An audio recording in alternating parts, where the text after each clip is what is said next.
Thanks everybody for coming to our speaker series. We're very excited to have everybody here, especially we're excited to have Lisa come today. So before Lisa comes up and talks about her experiences, our director of the Inuit of Nunavik, Diane Kinnan, will come up and introduce her.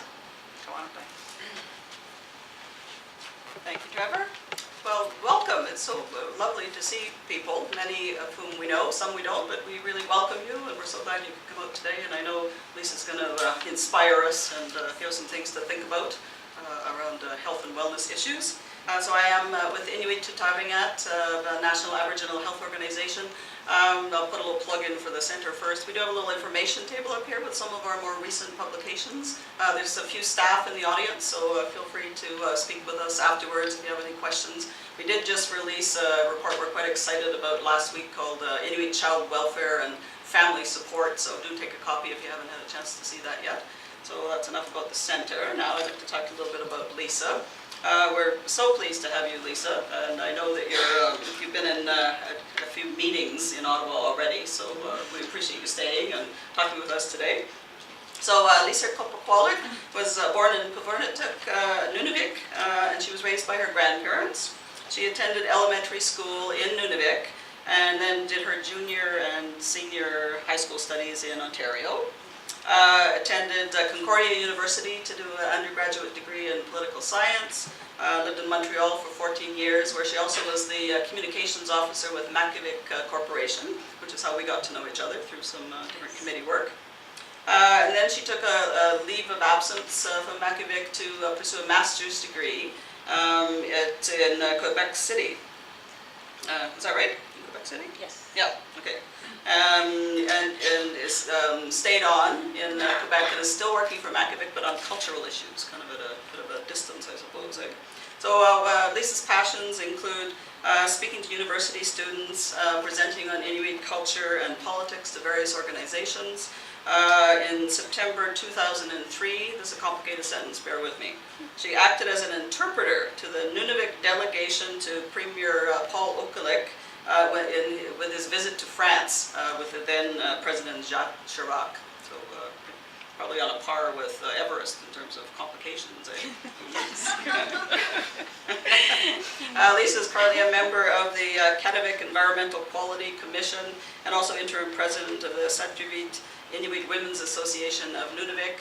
And of course, as we all know, also an Everest climber. I'm hoping that she's going to speak with us about that today as well. And Lisa, did I mention that I have some experience with Everest myself? No. Yes. You have to tell me more. Okay.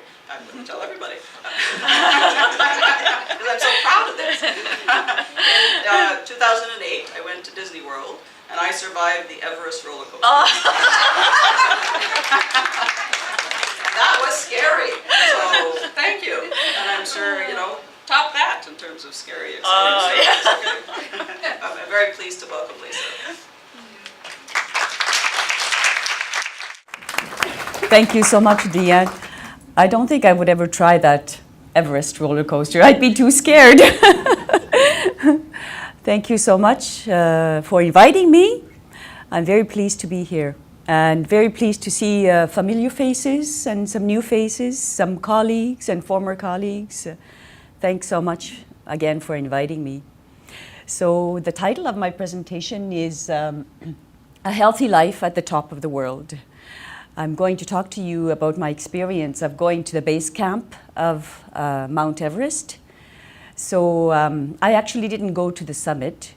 The base camp, however, is quite high anyway. It takes days and days to walk over there, so the altitude is quite high over there, even though it's not the summit. And how did I get inspired to go to the base camp of Mount Everest? Well, first of all, I was already doing a sport and that I still practice, which is karate.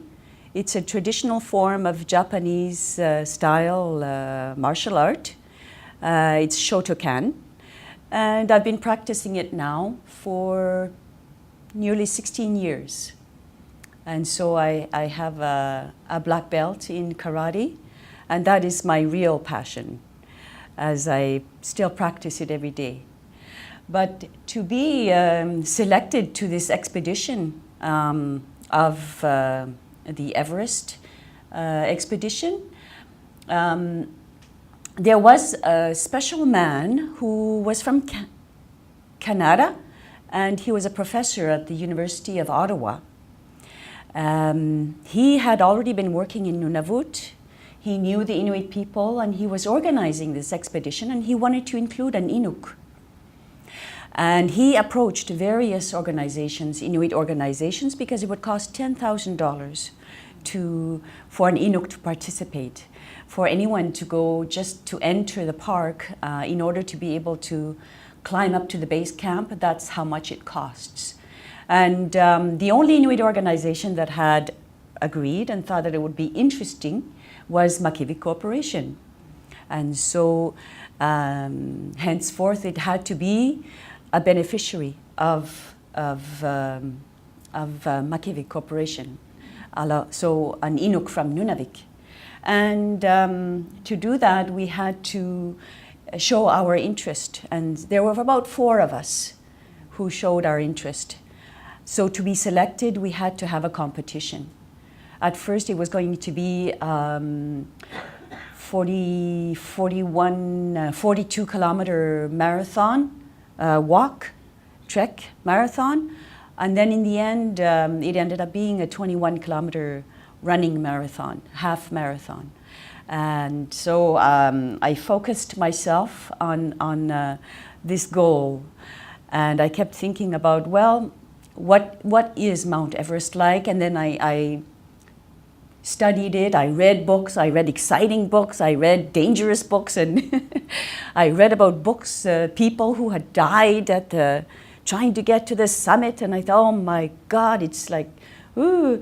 I wondered what it would be like. But anyhow, because there would be 3 other people competing for this position, I decided, well, I would have to train pretty hard. I was not a runner. I was practicing karate, which is very different from running. So I asked advice, and how I did it was just about 6 months of regular training and picking up time. And finally, we had this half marathon in Kuujjuaq. And by hard work and by luck, I ended up being first place. So I ended up going into the expedition. So I think I was very lucky. Yeah.